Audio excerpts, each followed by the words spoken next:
mwezi wa 10, mtu wa Mungu, nguvu za Mungu zikae ndani yako. I want to explain. The Bible says, siku moja vijana wa Shechem walimchukua Dina binti wa Yakobo, wakambaka, kisha wakasema wanataka kumuoa. Vijana wa Yakobo, Simon na ndugu yake, wakasema Lawi, wakasema iwezekani. Wakaenda wakawadanganya usiku, walienda wakawaua. Kisha Yakobo akasema, pana watoto wangu wamefanya makosa, sasa hawa watu watanishinda.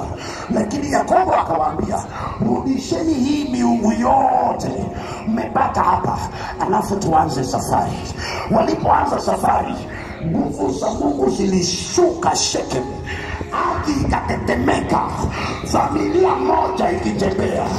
Nguvu za Mungu zitue juu yako utakaporudi nyumbani Desemba.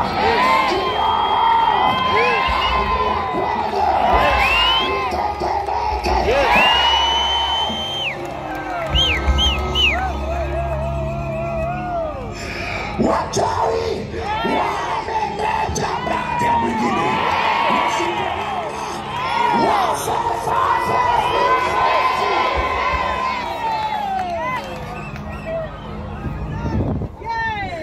Mimi mwenyewe niko na upungufu wa wachawi kule Mombasa. Chukweni wachawi wengine hapa mlipelekea kule Mombasa bidii nao.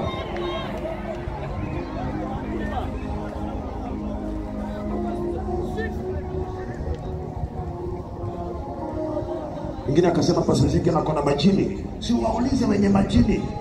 Wewe waulize, mnamjua Pastor Ezekiel yuko?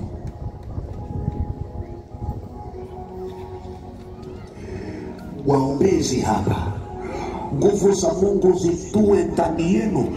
Mahali umelala kitanda chako kinawaka moto. Hakuna mtu atakuja aroge familia yenu. Kwenye hiyo familia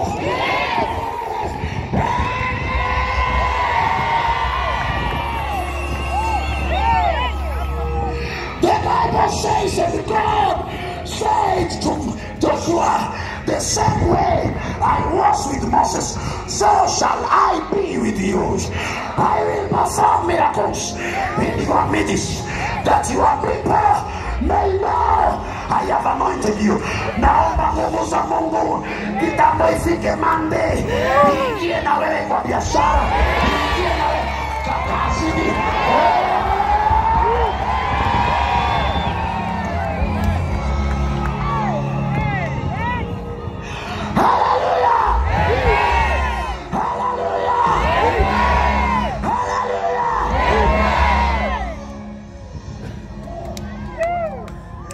Nasikia watu wanasema niko na nguvu za majini. Si leo nikugawie kama ni majini.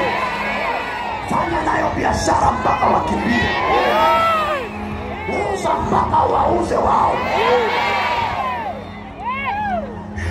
Shatiza!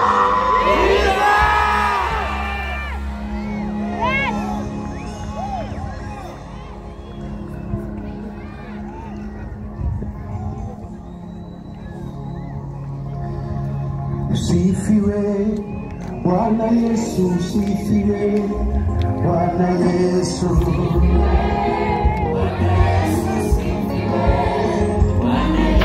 Sifiwe Bwana Mungu, sifiwe Yesu wangu, sifiwe Bwana Yesu, sifiwe Bwana Yesu, sifiwe Bwana Yesu, sifiwe Yesu wangu.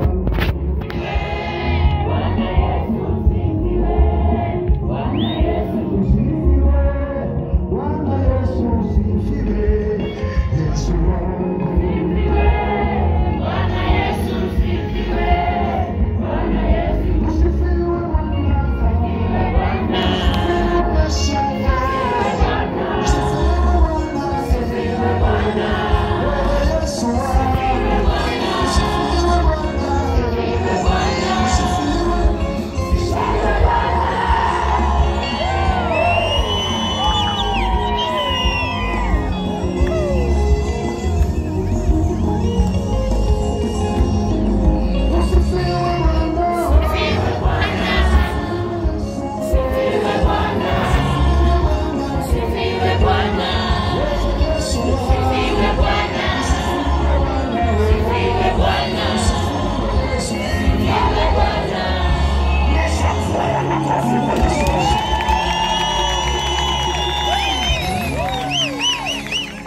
Mimi naombea nchi yangu.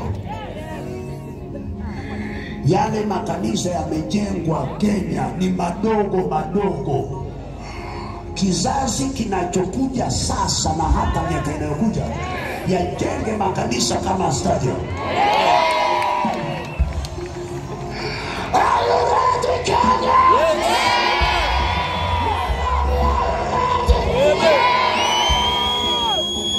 Ninyi watu wa Nairobi mkikataa, nitatoka Mombasa nitakuja Nairobi nijenge kanisa la kubeba watu.